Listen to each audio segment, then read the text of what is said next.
എംപുരാന്റെ shooting അടുത്ത ആഴ്ച തുടങ്ങുകയാണ്, US-ലാണ്. അപ്പോൾ അതിന്റെ നാളെ എംബസിയിൽ അപ്പോയിന്റ്മെന്റ് ആണ്, 7:15 എൻ്റെ ഫ്ലൈറ്റ്. അപ്പോൾ പ്ലീസ് എക്സ്ക്യൂസ് മീ, എയർപോർട്ടിലേക്ക് നേരെ എംപുരാന്റെ എക്സ്പെക്ടേഷൻ പറയാമോ?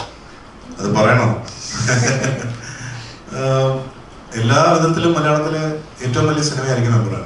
അത് കാസ്റ്റ് വൈസ് അല്ലെങ്കിൽ number of locations wise, budget wise, എല്ലാ രീതിയിലും. ഓൾറെഡി ഇപ്പോൾ 2 ഷെഡ്യൂൾ കഴിഞ്ഞു. ഇന്ത്യയിൽ ഒരു ഷെഡ്യൂൾ കഴിഞ്ഞു, UK ഒരെണ്ണം കഴിഞ്ഞു. അടുത്ത ഷെഡ്യൂൾ US-ൽ തുടങ്ങുകയാണ് അടുത്ത ആഴ്ച. അപ്പോൾ അവിടെയാണ് ഗോവർദ്ധൻ ജോയിൻ ചെയ്യുന്നത്. അപ്പോൾ സത്യാന്വേഷണം നടത്തി ഗോവർദ്ധൻ പുതിയ സത്യങ്ങൾ തേടി അമേരിക്കയിൽ എത്തിയിരിക്കുന്നു.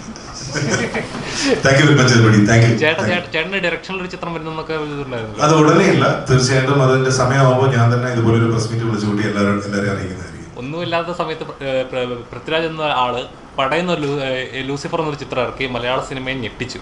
അതായത് ഇങ്ങനൊരു പടം അതുവരെ കണ്ടിട്ടില്ല മലയാളികൾ.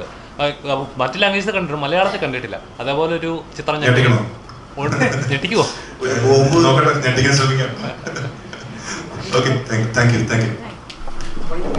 ഓക്കെ, സോ എല്ലാവർക്കും ഒന്നും കൂടെ നന്ദി പറയുന്നു. Thank you very much.